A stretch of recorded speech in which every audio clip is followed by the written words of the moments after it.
Welcome to the deep dive. We are jumping right into a subject that I think affects so many people. Oh, absolutely. Hearing loss, tinnitus, Yeah, it's frustrating, and it can be incredibly expensive to treat. exactly. And that's why today we're doing a deep dive into a device called Aurivo ReHeaRS. Right. And our mission today is pretty simple. Yeah. We want to unpack the claims behind this thing. It's marketed as this affordable, non-invasive alternative to hearing aids. Yeah. The question is, does the science actually back up the marketing? And you have to admit, the pitch it's really compelling. The core idea is red light therapy. Mm-hmm.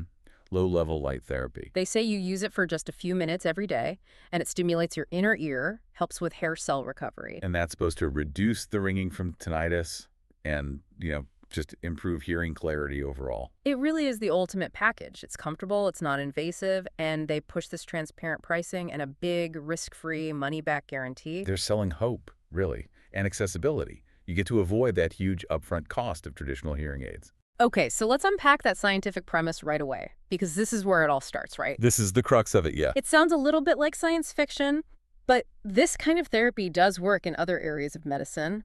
Why is hearing so difficult to fix? Well, this is where we need to pump the brakes.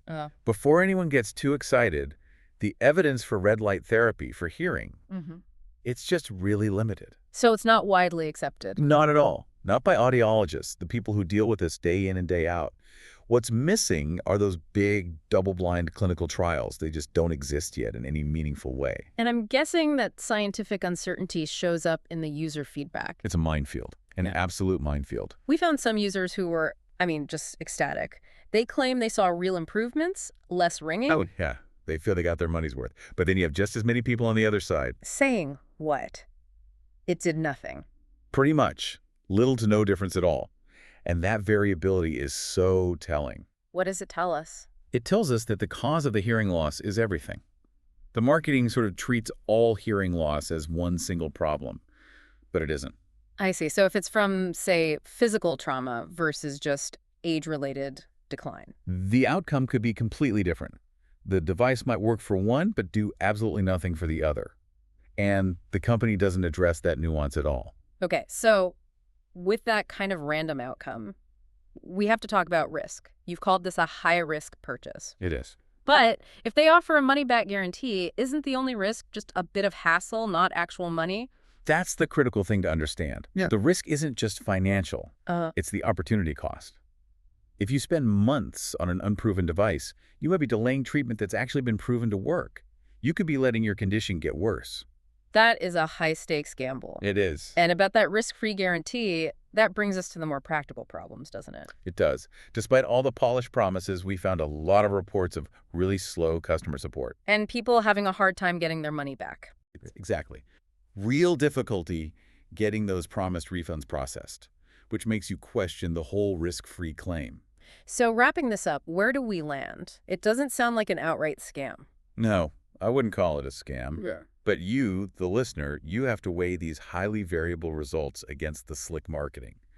The outcome depends on factors they just don't advertise. So it's for someone who's curious, willing to experiment. Yes, if you go in with your eyes open, knowing it might do nothing, then it's there. But for a guaranteed medically backed result, you still need to go the traditional route. Professional audiological treatment, traditional hearing aids.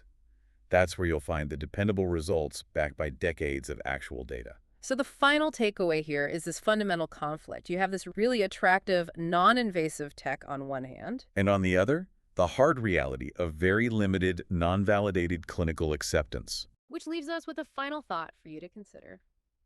When a company uses financial guarantees to market unproven wellness tech, are we funding genuine innovation? Or are we really just buying ourselves hope? Something to think about. Thanks for joining us for this deep dive.